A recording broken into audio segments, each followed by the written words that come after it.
Whenever you play a new video game, there's a moment when things start to click.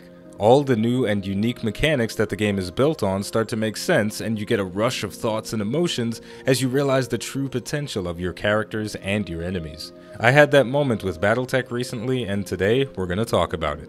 Let's get started. I think this was the third or fourth mission in my campaign, and up to this point, I had been unintentionally brute forcing my way through every single mission. And it became apparent to me that I wasn't using a very effective strategy when all of my mechs needed to be repaired for upwards of a month of game time. And most of my pilots were on death's door, having to stay in the infirmary for an equal amount of time. So a mission comes up, it's a half-star difficulty, which means I should probably be able to scrape by, even though I only have 2 mechs and 2 pilots available. So I send them out on the mission. There are 3 enemy targets that I have to deal with, and I go to my tried and true strategy, brute force. And it's not working. And then it starts to click.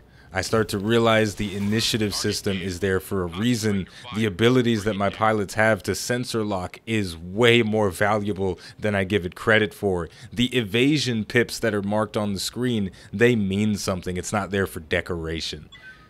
So it felt really bad to realize I'd been playing so poorly this whole time, but it also felt really good that I was realizing where all of my mistakes were, and I think that's a testament to the fact that the game is built on a system that works well with itself and makes itself known to the player over time. So, I don't feel like the game is actively trying to hide anything from me, but I also don't feel like the game is going out of its way to make things easier. It went through the tutorial missions, it's done, now figure this shit out. If you fuck up, that's on you, right? They've made sure to explain every little minute detail of what you need to be successful, but they're not beating you over the head every time you're about to make an attack that's not optimal. And I absolutely love the fact that that is the direction they've gone. With that said, after about 6 hours of gameplay, I feel like I know how to actually play the game, so I'm going to restart my campaign so that after the first couple of missions, my mechs are more than just a glorified pile of scrap metal, and my pilots aren't a bloody pile of pulp.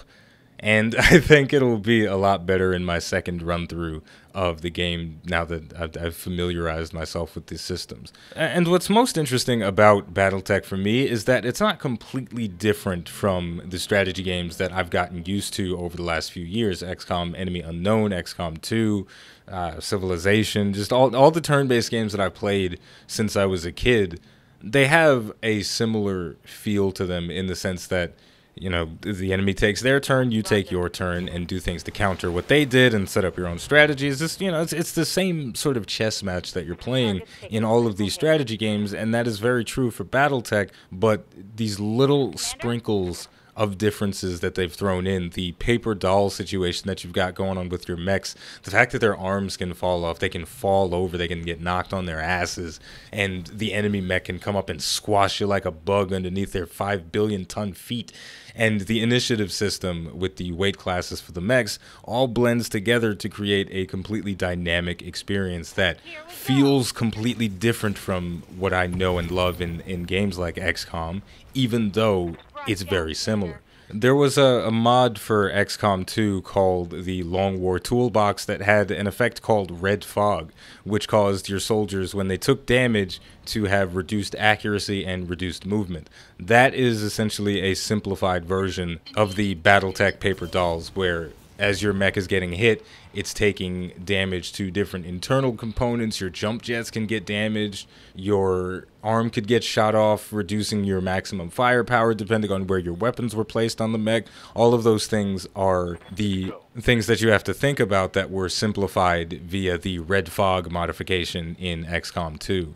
So with that thought in mind, it simplifies it for me, and I say, oh, I can kind of deal with that. It basically means I shouldn't get my giant robots shot endlessly so their arms don't fall off and they can still use all of their guns, right? It's like, duh, common sense, but at the same time, I guess there was this little feeling of invincibility because I was in a giant robot, and I sort of assumed that I could brute force my way through a lot of stuff. One thing that's really cool that they've done with the enemy vehicles in the game, despite the fact that they die in pretty much one hit, they pack a big punch. So if there are 4 or 5 tanks rolling around and you don't have enough firepower to eliminate them all in a single turn, your mechs are going to get hit with ridiculous numbers of missiles. Just volley after volley is going to come at your guys, and if enough of them hit, your mech will get knocked on his ass. And so yeah, man, there are a lot of mechanics in this game, and I'm just now starting to grasp all of them after 6-ish hours of gameplay, and I'm going to go back in, start a new campaign, see if I do a little bit better this time, and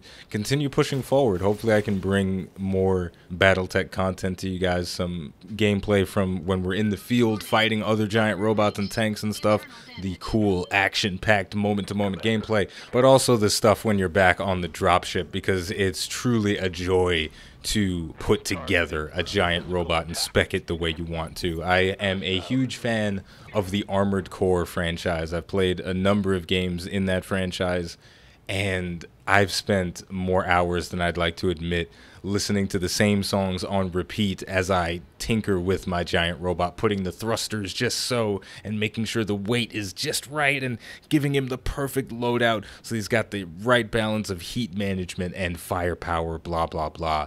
It's so much fun. I love it. I love big robots, man. They're super cool. So with all of that said, we're going to wrap it up here by saying the name of the game is BattleTech. The name of the channel is iBluairJgR. If you enjoyed this video, don't forget to like, subscribe, and leave a comment. Let me know how long it took you to understand the mechanics of BattleTech. Did you get it right away, or did you struggle for about 6 hours like I did before you said, oh, I'm not supposed to let my robots get shot. I'm supposed to be smart about how I fight.